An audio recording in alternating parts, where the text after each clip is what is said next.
I sat in the back row of my son's $200,000 wedding, wearing a stained Walmart cardigan. My future daughter-in-law had just introduced me to her parents as one of the staffs. She didn't know I owned $1 million estate. I stayed quiet until she found out who I really was. I want you to picture something with me. You're sitting in the back corner of a grand ballroom. Crystal chandeliers hang like frozen waterfalls above your head. The air smells like imported roses and money, lots of it. Around you, guests glide past in designer gowns and tailored suits that cost more than most people's monthly rent.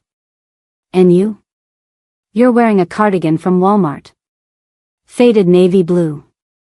There's a coffee stain on the sleeve that didn't quite come out in the wash. Your dress is simple, something you've had for years. Your shoes are comfortable, practical. Nothing about you screams wealth or status or importance. Now here's the part that makes your chest tighten. This is your son's wedding.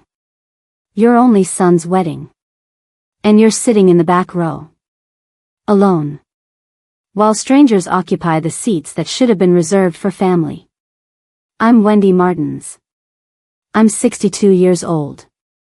And that was me 3 months ago, watching my son Michael marry a woman who had just told her parents I was part of the catering staff. Let me tell you how I got there. The invitation arrived on a Tuesday in March. Cream-colored cardstock. Embossed lettering. The kind of invitation that whispers, expensive, before you even open the envelope. Michael Andrew Martins to wed Miss Victoria Elizabeth Ashworth. Black tie requested. Reception to follow at the Grandview Estate. My hands trembled as I held it. Not because I was emotional about my son getting married, though I was. But because of what was missing. There was no personal note. No phone call beforehand. No, Mom, I wanted you to hear this from me first. Just a formal invitation, mailed like I was a distant cousin or a colleague from work. I should have seen it coming. Looking back now, the signs were everywhere. But when you love someone, when you've poured your entire life into raising them, you make excuses. You rationalize. You tell yourself stories that make the pain easier to swallow. Let me rewind further. Because this didn't start with the invitation. Michael and I used to talk every Sunday. It was our thing. Our ritual. No matter how busy he got with his investment banking job in the city, no matter what deals he was closing or clients he was courting, Sunday evenings at 7 o'clock, my phone would ring. We'd talk about everything. His work. My garden. The books we were reading. Sometimes we'd talk for 20 minutes. Sometimes for 2 hours. Those calls were my anchor. My reminder that I'd done something right in this world. I'd raised a good man who still wanted his mother in his life. Then he met Victoria. It was last October. He called me on a Wednesday, not a Sunday, which should have been my first clue that something was different. Mom, I met someone, he said, and I could hear the smile in his voice. Her name is Victoria. She's incredible. My heart swelled. Tell me everything. And he did. She was 28, same as him. She worked in luxury brand management for her family's company. She'd gone to Princeton. She summered in Martha's Vineyard.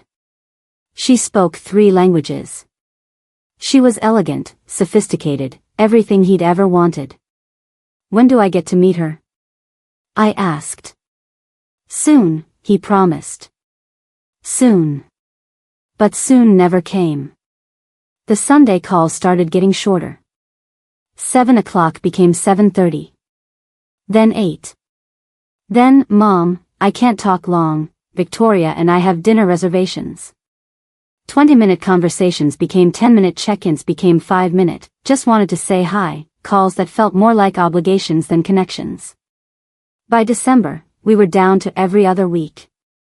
By January, once a month. By February, he stopped calling altogether.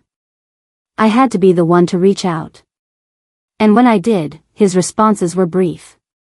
Distracted. Like he was already halfway out the door. How's Victoria? I'd ask. Great. Really great. I'd love to meet her. Maybe I could come into the city for lunch? She's so busy right now, Mom. Her family's company is expanding. It's a whole thing. Well, maybe she could come here? I could make dinner. Nothing fancy, just. Let's play it by ear. Play it by ear. The universal phrase for not happening. I started to notice something else too. The way he talked about his life had changed. Everything was about Victoria's world now. Victoria's parents this. Victoria's friends that. The restaurants they went to. The events they attended. The circles they moved in. He stopped mentioning his childhood. Stopped referencing memories we shared. It was like his life before Victoria, his life with me, had been archived. Filed away. Marked as irrelevant. I told myself it was normal. He was in love. He was building a new life. This was what happened when children grew up and found partners. They created their own families. Their own traditions. But deep down, in a place I didn't want to examine too closely, I knew something was wrong. The engagement announcement came via text message. Not a call. A text. We're engaged. Wedding in June. That was it. No details. No excitement in his voice that I could hear. Just a flat, informational text like he was updating me on a business transaction. I called him immediately. Michael. Congratulations, sweetheart. I'm so happy for you. Thanks, Mom. His voice was distant. Formal. Tell me how it happened. Did you plan something special? Was she surprised? It was nice.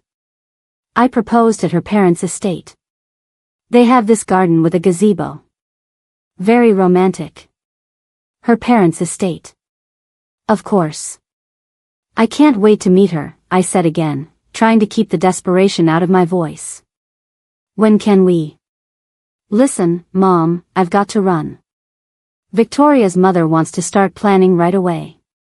This wedding is going to be pretty elaborate. I'd love to help with whatever you need. Victoria's parents are covering it. They have specific ideas about how they want things done. Of course, but surely there's something I can. I'll send you the details when we have them. Love you, bye. Click. I sat there holding the phone, staring at it like it might offer me some explanation for what was happening. My son was getting married. And I wasn't part of the planning. Wasn't part of the celebration. Wasn't part of anything. I was being systematically excluded from the most important event in his life. And I had no idea why. March brought the invitation, and with it, a crystallization of everything I'd been feeling. I studied that cream-colored cardstock like it held secrets. The names embossed in gold. The formal language. The elegant script. Victoria Elizabeth Ashworth. I realized I didn't even know what the Ashworth family did. Michael had mentioned they were wealthy, obviously, but beyond that, I knew nothing. I'd never met them. Never spoken to them. Never been given the chance. I did what any mother in the 21st century would do, I Googled them. Edward Ashworth. CEO of Ashworth Luxury Brands. Net worth estimated at $200 million. Board member of half a dozen major corporations. Philanthropist. Society page regular. Constance Ashworth. Former fashion model. Ran several charities. Known for her impeccable taste and her annual gala that raised millions for children's hospitals. Victoria Ashworth. Princeton graduate. Currently Vice President of Brand Development at her father's company. Engaged to up-and-coming investment banker Michael Martins. There was a photo of her at some charity event. Designer gown. Diamond necklace. The kind of polished, perfect beauty that graced magazine covers. And then I saw it. A Society page article from 2 months ago, Victoria Ashworth engaged to investment banker. There was a photo of them together. Michael in a tuxedo, Victoria in a stunning cocktail dress. They were at some gala, surrounded by New York's elite. The caption read, "The couple plans a June wedding at the exclusive Grandview estate." I read the article 3 times. Not once did it mention me. Not once did it mention that Michael had a mother. It talked about Victoria's family. Her lineage. Her accomplishments. Her plans for the future. Michael was mentioned only in relation to her. His job. His prospects. His role in her world. He'd been absorbed into the Ashworth narrative. And I'd been erased from his. I tried one more time. In April, I called Michael with a specific purpose. "Sweetheart, I'd like to host an engagement party for you and Victoria. Nothing too big. Just close family and friends. Maybe here at the house? We could do it in the garden. Mom, Victoria's parents already threw us an engagement party." Oh. The word came out smaller than I intended. I didn't know. It was last month. Kind of last minute. Her mother's friends, some family, business associates. You know how it is. No. I didn't know how it was. Because I hadn't been invited. Well, maybe I could take you both out to dinner then? Just the 3 of us? I'd really like to get to know Victoria before the wedding. Silence on the other end. Michael? I don't think that's going to work, Mom. Why not? Victoria's schedule is insane right now. And honestly. He paused. I could hear him choosing his words carefully. Her family is very particular about how things are done. They have certain expectations. Expectations about what? About the kind of people they associate with. The words hung in the air between us like poison. What does that mean? My voice was steady, but my hands were shaking. Nothing. Never mind. Look, I have to go. Michael. We'll see you at the wedding, okay?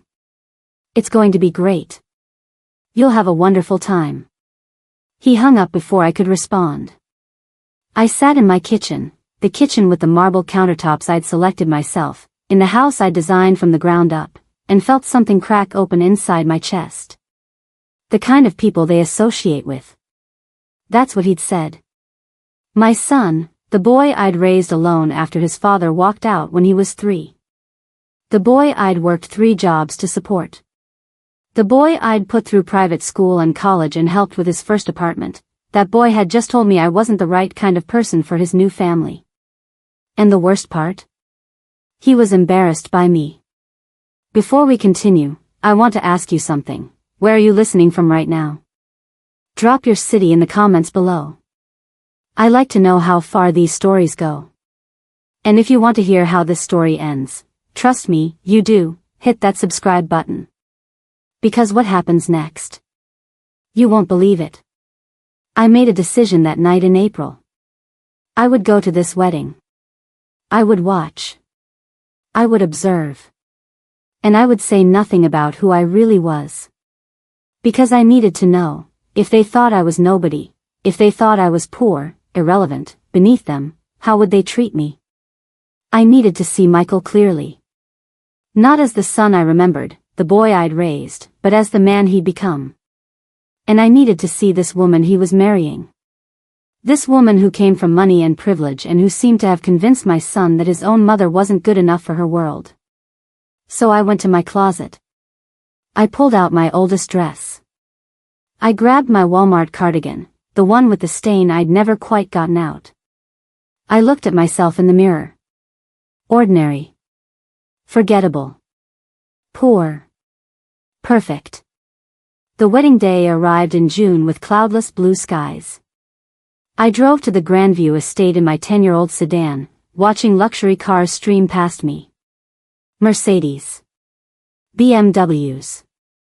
One Rolls-Royce that probably cost more than most people's houses. The valet's face when I pulled up said everything. Pity mixed with professional courtesy.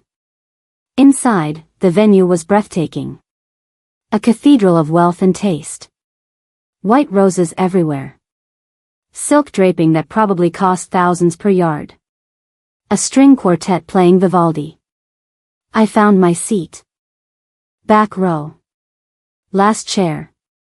Partially hidden behind a massive floral arrangement. The place card read, Mrs. Martins. Not mother of the groom. Just Mrs. Martins. Like I was an afterthought. A box to check. An obligation fulfilled. I sat down and watched the guests arrive. Watched them air kiss and compliment each other's outfits and compare vacation homes. Watched them network and laugh and belong to a world I'd never been invited into. And then Victoria arrived. God, she was stunning. Six-figure dress. Diamonds that caught the light like stars. She glided down the aisle on her father's arm, Edward Ashworth in his custom tuxedo, every inch the patriarch. Michael stood at the altar looking happier than I'd ever seen him. He didn't look back at me once. The ceremony was beautiful and impersonal. No mention of Michael's family. No acknowledgement of his history. It was all about the Ashworths and their legacy and the future being built. When it ended, everyone stood and applauded. I clapped quietly from my back row seat, tears streaming down my face that nobody saw. The reception was even more elaborate than the ceremony. Ice sculptures. A champagne tower. A 12-piece orchestra. Tables set with china so delicate it looked like it might shatter if you breathed wrong. I found my place card. Table 18. The last table. Near the kitchen doors where servers rushed in and out with trays. I sat next to strangers who barely acknowledged me. And then I heard it. Victoria's voice, bright and cheerful. Mom, Dad, let me introduce you to some people who've been helping today. She stopped at the table next to mine. This is Eleanor, she coordinated the flowers. And Patricia managed the guest book. And that's Mrs. Martins back there, she's been helping with setup. The staff here have been absolutely incredible. Time. Stopped. Victoria's parents, Edward and Constance Ashworth, glanced in my direction with polite, dismissive smiles. The kind you give to service workers you'll never see again. Wonderful, Constance said warmly. Everything is perfect. Michael stood right there. Right there. He heard every word. And he said nothing. He didn't correct her. Didn't introduce me properly. Didn't even meet my eyes.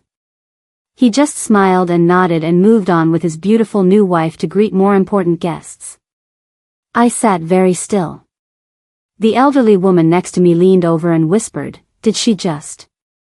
I nodded once. "That's appalling," the woman breathed. But I wasn't appalled. I was something else entirely. I was clear. Crystal clear. Because now I knew exactly who my son had become. I knew what this family thought of people they perceived as beneath them. I knew what happened when you didn't have the right pedigree, the right clothes, the right address. You became invisible. You became staff. You became someone who could be dismissed with a polite smile and empty thanks. And my son who I'd sacrificed everything for, had let it happen. But here's what Victoria didn't know. Here's what Michael had conveniently forgotten to tell his new wife and her wealthy parents. I wasn't staff. I wasn't poor. I wasn't some embarrassing relative to be hidden away. I owned $1 million estate. I had multiple properties. I had investments that would make Edward Ashworth raise his eyebrows. And I'd been funding more of Michael's life than anyone at that wedding realized. The question wasn't whether they'd find out. The question was, what would I do when they did? Because how does a mother who clearly has money, who owns $1 million estate, end up being mistaken for hired help at her own son's wedding? That's the question I kept asking myself as I sat at table 18, watching my son dance with his new wife while champagne flowed and the orchestra played and nobody, not one single person, acknowledged that I existed. To understand that, I need to take you back further. Back to when the lies started. Back to when I first realized what was really happening. Because this wasn't just neglect. This wasn't just my son getting busy with wedding planning. This was deliberate. Someone had been rewriting my story. And I was about to find out who.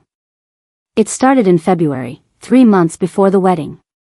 I'd driven into the city to drop off some documents Michael needed, tax papers from when he'd lived at home, old records he'd asked me to dig up from storage.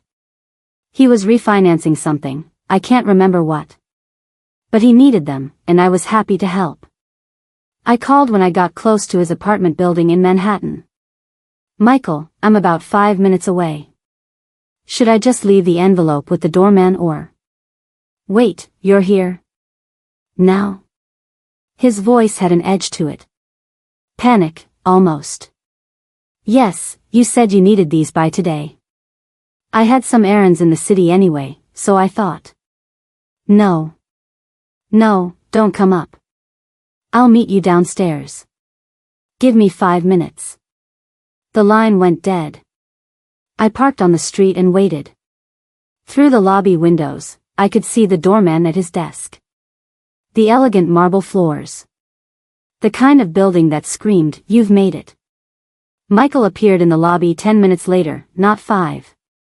He pushed through the revolving door and looked around nervously before spotting my car. I rolled down the window. Everything okay, honey? Yeah, fine. You have the documents? I handed him the manila envelope. Do you want to grab coffee? There's a place around the corner. Can't. Victoria and I have plans. Oh, is she upstairs? I'd love to finally meet. She's getting ready. We're already running late, Mom. He glanced back at the building like someone might be watching. Thanks for bringing these. I really appreciate it. Michael, wait. But he was already backing away. I'll call you next week, okay? Love you. He disappeared into the building before I could say another word. I sat there in my car, watching him go. He hadn't invited me up. Hadn't introduced me to Victoria, who was apparently right upstairs. Hadn't even suggested we grab a quick coffee despite the fact that I'd driven an hour and a half into the city to help him. That was the first time I felt it. That cold whisper in my gut. He's ashamed of you. 2 weeks later, I ran into Christine Palmer at the grocery store. Christine was an old friend, well, more of an acquaintance really. Her daughter had gone to school with Michael years ago. We'd served on the PDA together back when our kids were in middle school. Wendy. She practically ambushed me in the produce section. I heard about Michael's engagement. How exciting. Thank you, I said, trying to match her enthusiasm. It's wonderful. Victoria Ashworth, right? The Ashworths? Christine's eyes were wide. My God, Wendy. That family is practically royalty in Manhattan. How did they meet? Through work, I think. Or mutual friends. I'm not entirely sure. Have you met her parents yet? I heard they're lovely. Well, lovely in that intimidating, old money way. She laughed. I'm sure they're thrilled about the match. Something in her tone made me pause. What do you mean? Oh, just that, well, you know how those families are. They're very particular about bloodlines and social standing and all that outdated nonsense. She waved her hand dismissively. But Michael's done so well for himself. Investment banking, right? He's clearly proven he belongs in that world. He belongs in that world. Not we belong. Not you and Michael. Just he. I'm sure it doesn't matter to them, Christine continued, loading organic kale into her cart. That you come from more modest beginnings. Michael's success speaks for itself. I felt something cold slide down my spine. What do you mean, modest beginnings? Christine looked uncomfortable suddenly. Oh, I just meant, single mother. Working multiple jobs. The whole pulling yourself up by your bootstraps thing. It's actually very admirable, Wendy. You should be proud. Who told you I had modest beginnings? I don't remember exactly. Someone mentioned it at book club maybe? Or at the charity luncheon last month? She was backpedaling now, sensing she'd said something wrong. It's not a secret, is it? And what else did this someone say? Nothing. Really, it was just, look, people talk, you know how it is. Someone said you'd struggled financially after Michael's father left. That you'd worked very hard to give Michael opportunities. That's all. It's nothing to be embarrassed about. But I wasn't embarrassed. I was furious. Because I hadn't struggled. Not the way she was implying. Yes, I'd worked hard. Yes, I'd been a single mother. But I'd also been smart. Strategic. I'd invested wisely. I'd built something. And someone was telling a very different story. I started paying attention after that. Really paying attention. In March, I got a call from Susan Hendricks, who ran the local community foundation where I'd served on the board for years. Wendy, I wanted to reach out about the scholarship fund. We're so grateful for your continued support, but I wanted to check, given your circumstances, if you need to reduce your contribution this year, we completely understand. My circumstances? Well, I heard from someone, I think it was Diane Matthews, that you'd hit some financial difficulties. Something about medical bills? Or was it home repairs? I can't remember exactly. But please don't feel obligated to maintain your previous donation level if things are tight. Susan, I don't have financial difficulties. Oh, I'm so sorry. I must have misunderstood. You know how rumors get twisted. She laughed nervously. Forget I said anything. But I couldn't forget. Someone was spreading rumors about me. About my finances. About my circumstances. And I had a pretty good idea who. In April, I decided to do some investigating of my own. I called Patricia Monroe, Michael's godmother. We'd been friends since college. She'd been one of the few people who stuck by me after my divorce. She lived in Connecticut now, ran her own consulting firm, moved in circles that occasionally overlapped with the Ashworth's world. Patricia, I need you to be honest with me about something. Of course. What's going on? Have you heard anything about Michael's engagement? About me? Silence on the other end. Too long. Patricia. Wendy. She sighed. What have you heard? That's what I'm asking you. What are people saying? Another pause. Then, okay. But you didn't hear this from me. I won't say a word. There's been talk. At some of the events where the Ashworth crowd mingles with the investment banking people. About Michael's background. What kind of talk? That he comes from a disadvantaged background. That his mother struggled to make ends meet. That he put himself through school on scholarships and loans. That he's a self-made man who overcame difficult circumstances. My hands clenched around the phone. Patricia, you know that's not true. I know that. But that's the story that's been circulating. And Wendy. She hesitated. It's being told like it's a good thing. Like it makes Michael more impressive. The poor kid who made good. The bootstrap story. It plays well in those circles, shows character, determination, all that. Who's telling this story? I don't know for certain. But from what I've gathered, Victoria's been very proactive in establishing the narrative. She talks about Michael's humble origins a lot. How inspired she is by how far he's come. How different his upbringing was from hers. She's lying. She's editing. There's a difference. Patricia's voice was gentle. And honestly, I don't think Michael's correcting her. That's when it clicked. Michael wasn't just allowing the distance between us. He wasn't just going along with Victoria's plans. He was actively participating in erasing me. He was letting her rewrite his history because the real version, the version where his mother was successful, where I'd built wealth, where I didn't fit the poor mother struggling to survive narrative, that version didn't serve the story they wanted to tell. The story where he was the hero who'd overcome adversity. The story where he'd risen above his circumstances. The story where he deserved to be in Victoria's world because he'd earned it, not because he'd come from money himself. I sat with that realization for days. My son had turned me into a character in his origin story. The struggling single mother he'd overcome. The modest beginnings he'd risen above. And Victoria? She'd bought it completely. Or maybe she'd helped create it. I wasn't sure which was worse. But here's what they didn't know. Every assumption they'd made about me was wrong. The house I lived in. I'd paid cash for it 15 years ago. Every square foot of the 5,000 square foot estate was mine, free and clear. The modest lifestyle they thought I led? That was choice, not necessity.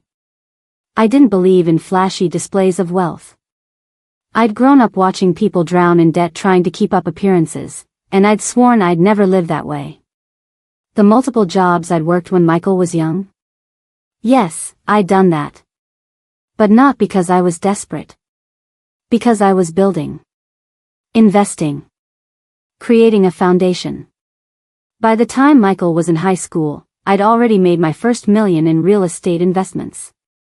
By the time he graduated college, I had a portfolio that would make most financial advisors weep with envy. And Michael knew this. He knew because I'd taught him about investing. I'd shown him how to build wealth slowly, carefully, wisely. But somewhere along the way, somewhere between meeting Victoria and planning this wedding, he decided that version of his mother didn't fit the narrative he wanted. So he'd created a new one. That's when I made my decision. I would go to this wedding exactly as they expected me to be. Poor. Simple. Humble. Forgettable. I would wear my Walmart cardigan and my old dress and sit in the back row. I would let Victoria belittle me on purpose. I would let them all believe I was nobody. Because I needed to see it. I needed to witness firsthand what these people were really like when they thought they were better than you. When they thought you had nothing. When they thought you didn't matter. I needed to see my son clearly, not through the lens of mother's love, but through the harsh light of truth. And I needed evidence. Not for revenge. Not for vindication. But for clarity. So I could decide, once and for all, what kind of relationship I wanted with the man my son had become. So there I sat at table 18, watching the reception unfold. Watching Victoria laugh with her friends, all of them draped in designer labels and family jewelry. Watching Michael shake hands with Edward Ashworth's business associates, networking his way deeper into that world. Watching the Ashworths hold court like benevolent monarchs, graciously accepting congratulations and well wishes. And nobody, not one person, looked my way. I was invisible. Just like they wanted. But I was also watching. Recording. Remembering. Every dismissive glance. Every condescending smile. Every moment they revealed who they really were. The elderly woman next to me leaned over again. "Dear, are you sure you're all right?" That was incredibly rude what that girl said. I turned to her and smiled. A real smile. "I'm fine. Actually, I'm learning quite a lot." She looked confused but patted my hand sympathetically. I went back to observing. And that's when I overheard it. The conversation that would change everything. Victoria was standing about 15 feet away with her mother and two of her friends. They were holding champagne flutes, flushed with happiness and expensive wine. "I'm just so relieved," Victoria was saying. I was worried about the mother situation. "What do you mean?" one of her friends asked. Oh, you know. Michael's mother. She's very simple. I was afraid she might be embarrassing. That she might not understand how to behave at an event like this. Constance Ashworth laughed, a tinkling, musical sound. Darling, you worry too much. She's been completely unobtrusive. I barely noticed her. That's the point, Victoria said. Michael and I made sure of it. We explained that this was a certain caliber of event and that she should just blend in. Not draw attention. Smart, her friends said. The last thing you need is some awkward scene. Exactly.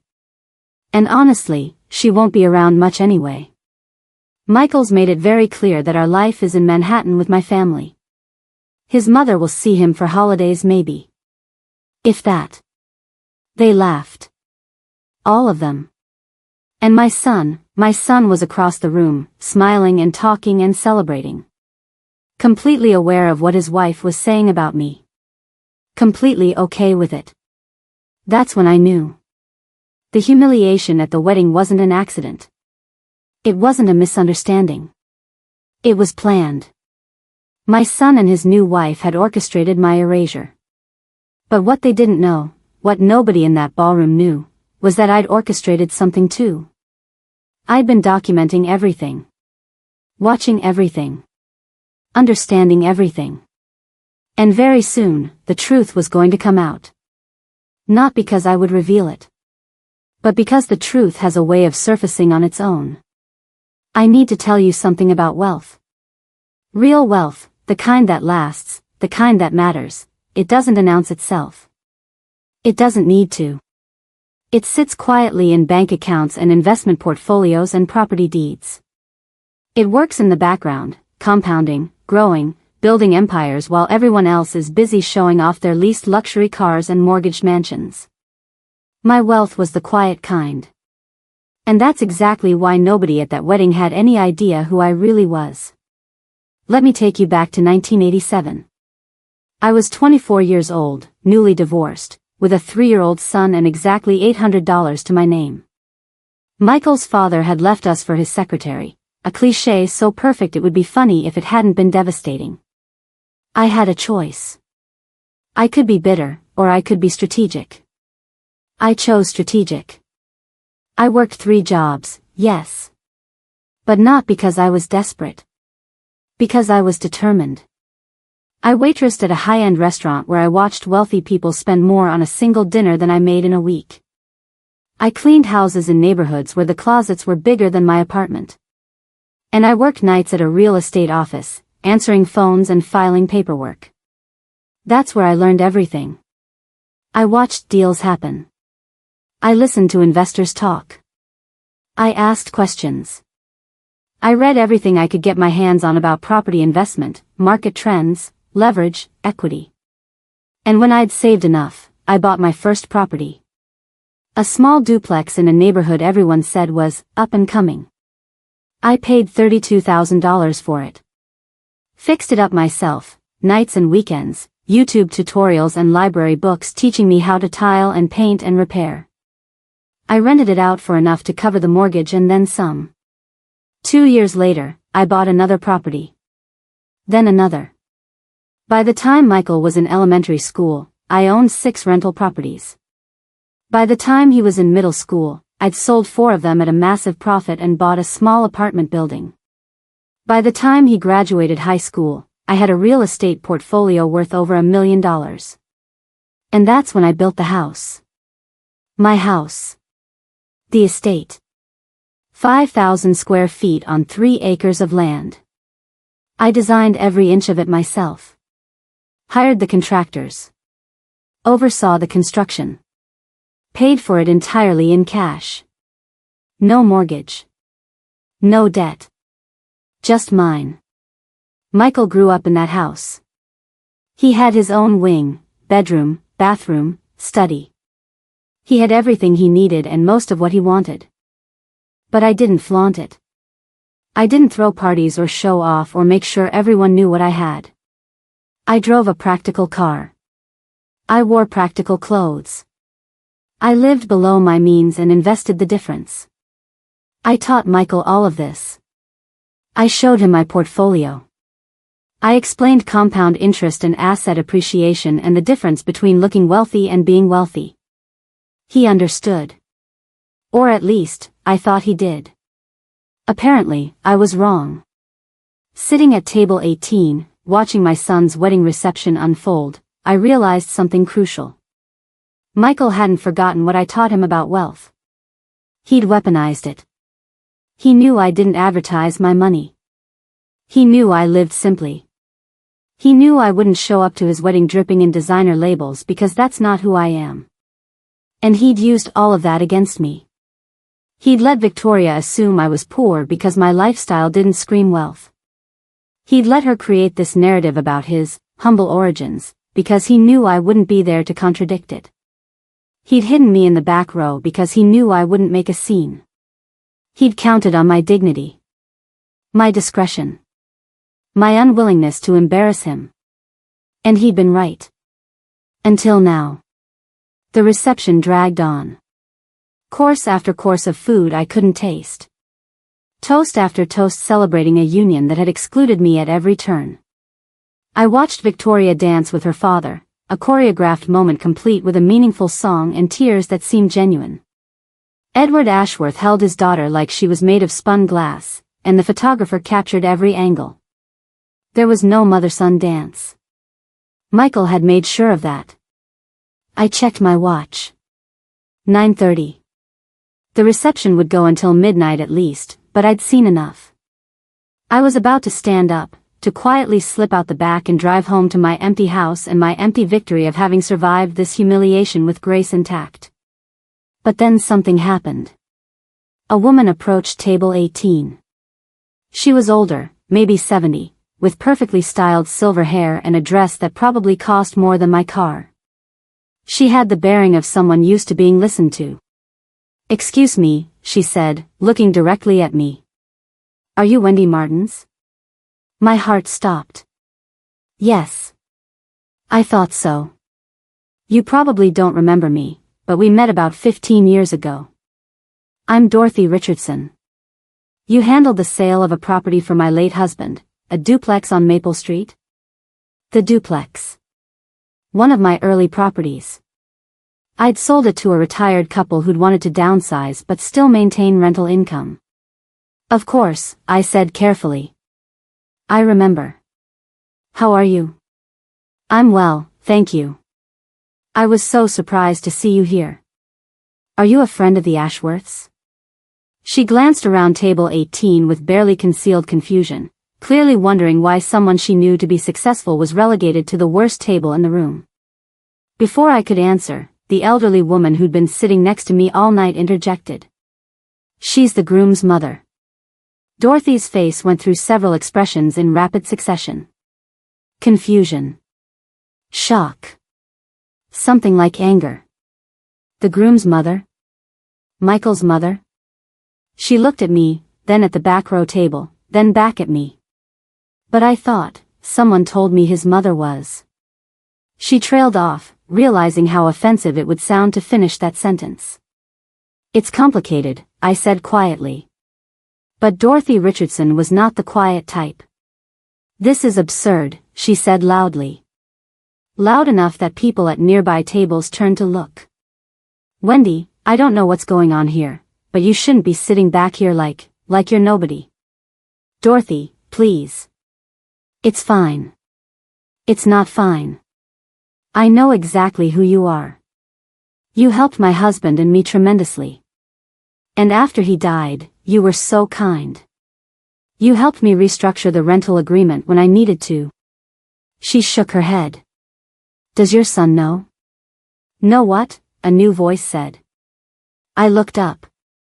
Victoria was standing there, her wedding dress rustling, a polite smile fixed on her perfect face. Behind her, several of her friends had gathered, drawn by the commotion. Is everything all right? Victoria asked, her tone suggesting that everything was clearly not all right and whoever was causing the disturbance should stop immediately. Dorothy looked at Victoria the way you might look at an insect you're about to swat. I was just expressing surprise that the mother of the groom is seated here, at the back of the room, when she should be. Oh, Mrs. Martins is fine where she is, Victoria said smoothly. We tried to keep the seating intimate and comfortable for everyone. She specifically requested a quiet spot, didn't you, Mrs. Martins? It was masterful, really. The way she lied without technically lying. The way she made it sound like this had been my choice. I could have nodded. Could have gone along with it. Could have let the moment pass. But I didn't. No, I said clearly. I didn't request this table. Victoria's smile tightened. Well, regardless, I'm sure you're comfortable. Dorothy, is it? Thank you so much for attending. We're thrilled to have. Do you know who Wendy Martins is? Dorothy interrupted. Of course. She's Michael's mother. And we're so glad she could be here tonight too. No, I mean, do you know who she is? Dorothy's voice was getting louder. More people were turning to look now. Wendy Martins owns half the rental properties in the North District. She's one of the most successful real estate investors in the state. My husband and I bought a property from her years ago, and even then she had a portfolio that would make most people weep with envy. The blood drained from Victoria's face. That's... I'm sure you're mistaken. Michael's mother is. She looked at me, really looked at me for the first time all night, taking in my Walmart cardigan and my simple dress. She's not. Michael said. Michael said what? Dorothy demanded. That his mother was poor. That she struggled. Because that's not the Wendy Martins I know. A small crowd had gathered now. I could see confusion on their faces. Whispers starting. And then I heard it.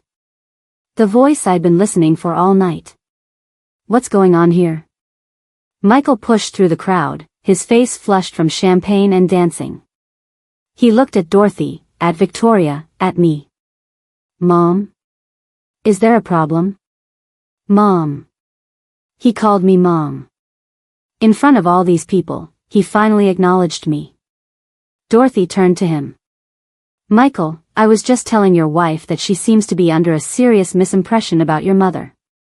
I don't know what you're talking about. But his eyes were darting. Panicked. Your mother owns the estate on Riverside Drive, doesn't she? The one with the guest house and the gardens? I drove past it last year and my friend mentioned it was yours, Wendy. The estate on Riverside Drive. My home. The house Michael grew up in. Everyone was staring at me now. Victoria looked like she might faint. The estate on Riverside? That 5,000 square foot estate? That's the one, Dorothy confirmed. Beautiful property. Worth well over $1 million now, I'd imagine. Probably closer to 2 with the way that neighborhood's appreciated. Michael? Victoria's voice was shaking. Your mother owns that house? That entire estate? Michael's mouth opened and closed. No sound came out. And that's when Edward Ashworth appeared. Victoria's father. The CEO. The man worth $200 million. The man who'd looked right through me earlier when Victoria introduced me as staff.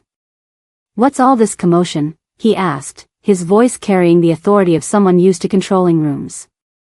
Dorothy, bless her, had no idea who she was talking to and didn't care. I was just clarifying some misinformation about Wendy Martins. It seems people here tonight have been under the impression that she's not successful. When in fact, she's one of the most accomplished real estate investors I know. Edward's eyes narrowed. He looked at me. Really looked at me. Riverside Drive, he asked slowly. I nodded. The Martins estate? Another nod. I watched his face change as pieces clicked into place. Edward Ashworth hadn't become a CEO by being stupid. He knew property values. He knew what that estate meant. He turned to Michael. You told us your mother lived modestly. You said she'd struggled financially raising you. You said. She does live modestly, Michael stammered. She doesn't, she's not flashy about money. I never said she was poor, exactly. I just. You let us believe it, Edward said coldly. You let my daughter believe it. You've been telling stories about your humble origins, about overcoming adversity, about. It wasn't a lie. Michael's voice cracked. I did work hard. I did earn my position. Just because my mother has money doesn't mean. It means, Edward interrupted, that you've been misrepresenting yourself. To my family. To our business associates. To everyone. Constance Ashworth had appeared now too, standing next to her husband. She was looking at me with an expression I couldn't quite read. Horror? Embarrassment? Both? Mrs. Martins, she said faintly. We had no idea. Victoria told us you were, we thought you were. Staff? I finished gently. Yes, I heard. The silence that followed was deafening. Victoria started crying. Actual tears running down her face, ruining her makeup. I didn't know, she kept saying. Michael, you said, you told me she.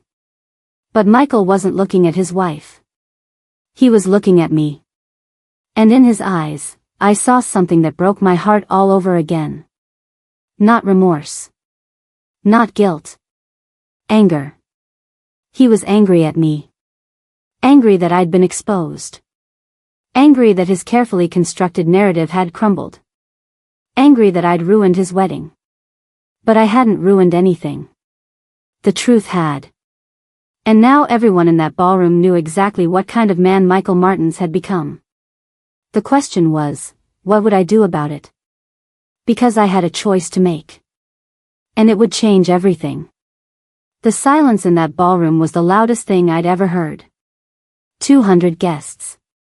An orchestra that had stopped playing. Waiters frozen mid-service. All eyes on me, the woman in the Walmart cardigan who'd just been revealed as someone else entirely. I stood up slowly. My legs were steadier than I expected. I think, I said quietly, it's time for me to go. Mrs. Martins, please. Constance Ashworth reached for my arm, but I stepped back. Wendy, wait. Dorothy Richardson looked stricken. I didn't mean to cause a scene. I just thought. You didn't cause anything, I told her. You told the truth. That's not the same as causing a problem. I picked up my small purse. The entire ballroom was watching me. Waiting to see what I'd do. Waiting for the dramatic moment. The confrontation. The tears or the screaming or the public breakdown. But that's not who I am. I looked at my son. Really looked at him. He was standing next to his bride, his face red, his hands clenched into fists. Victoria was still crying, mascara streaking down her cheeks. Edward and Constance Ashworth stood like marble statues, their perfect evening shattered. Michael, I said. Just his name. Nothing else. He met my eyes finally. And I saw it all there. The shame. The anger. The desperation. The boy I'd raised was still in there somewhere, buried under layers of ambition and insecurity and the desperate need to belong to a world that had never wanted him for who he really was. I love you, I said. I've loved you since the moment you were born. I worked 3 jobs not because I had to, but because I wanted to build something for us. I taught you everything I knew about wealth and success and integrity because I wanted you to have a better life than I had. My voice didn't shake. I'd cried all my tears in the back row. Now there was only clarity. But somewhere along the way, you decided that who I am, who we are, wasn't good enough. You decided the real story of our life didn't fit the narrative you wanted. So you rewrote it. You turned me into a character in your redemption story. The struggling mother you overcame. The humble beginnings you rose above. Victoria made a small sound. Michael's jaw tightened. And tonight, I sat in the back row of your wedding and let your wife introduce me as a staff. I let everyone here believe I was nobody. Because I needed to see who you'd become when you thought I couldn't fight back. When you thought I had nothing to lose. I took a breath. Now I know. Edward Ashworth cleared his throat. Mrs. Martins, I apologize. We were given very different information about your circumstances. If we'd known. If you'd known I had money, you would have treated me differently. I looked at him steadily. That's not the defense you think it is, Mr. Ashworth. He had the grace to look ashamed. I turned back to Michael. I'm going to leave now. And tomorrow, I'm going to make some decisions about our relationship going forward. About what level of involvement I want to have in your life. About what kind of mother I'm willing to be to a son who treats me this way. Mom, please, Michael's voice cracked. Finally, something real. I didn't mean for it to happen like this. Victoria's family, they have expectations. They have standards. I thought if I could just fit in. I finished. Belong? Prove you were worthy? I shook my head. Michael, you were always worthy. You didn't need to erase me to prove that. I didn't erase you. I simplified things. You lied. The word hung in the air like a blade. You lied to your wife. You lied to her family. You lied to everyone here.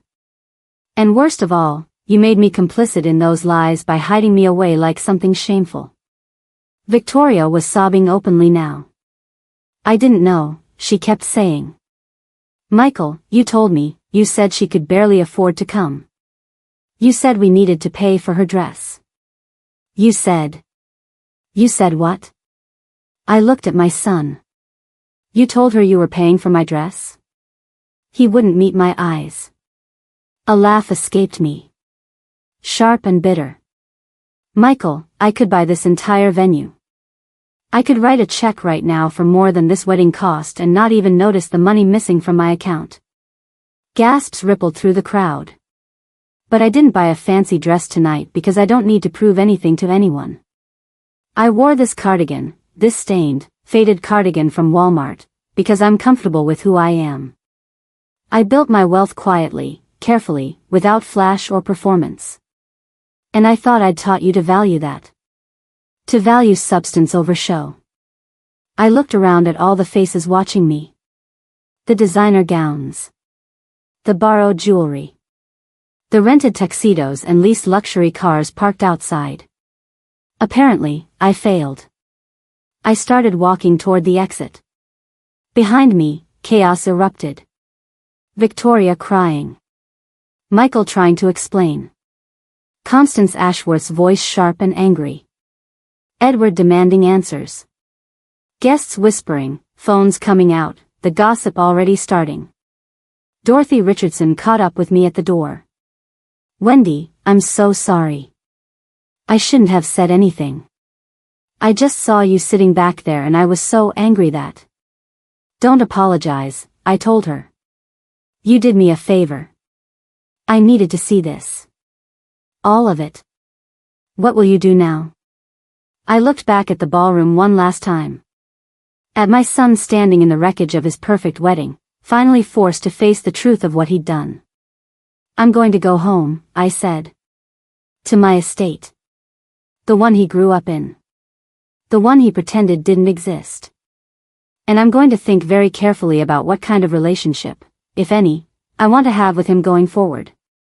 You're going to cut him off? Dorothy looked shocked. I'm going to set boundaries, I corrected. There's a difference. I'll always love Michael. He's my son. But I won't be treated this way. I won't be erased or hidden or turned into a cautionary tale for his convenience. I pulled my car keys from my purse. Sometimes love means letting people face the consequences of their choices. Maybe this is Michael's wake-up call. Maybe he'll realize what he's lost and change. Or maybe he won't. Either way, I'm done making myself smaller so he can feel bigger. I drove home that night in my 10-year-old sedan, past all the luxury cars still parked at the venue. The house was dark and empty when I arrived. 5,000 square feet of beautiful, paid-for space. My space. My accomplishment. My proof that you can build something meaningful without losing yourself in the process. I made tea. Sat in my kitchen. And finally let myself feel everything I'd been holding back. The grief. The anger. The disappointment. The crushing weight of realizing your child has become someone you don't recognize. But also something else. Relief. Because I'd finally seen the truth. And I'd spoken it. And I'd walked away with my dignity intact. The next morning, my phone had 63 missed calls. Michael. Victoria. Constance. Even Edward Ashworth. I didn't answer any of them. Instead, I called my lawyer and made some changes to my estate planning. Then I called my financial advisor and restructured my portfolio. And then I called Dorothy Richardson and asked if she wanted to have lunch. Because I was done shrinking myself for people who couldn't see my worth. I was done apologizing for success I'd earned. And I was done letting my son turn me into a ghost story he could tell at dinner parties. 3 weeks later, Michael showed up at my door. He looked terrible. Thin. Exhausted. Lost. "Mom," he said. "Can we talk?" I looked at him for a long moment. The boy I'd raised.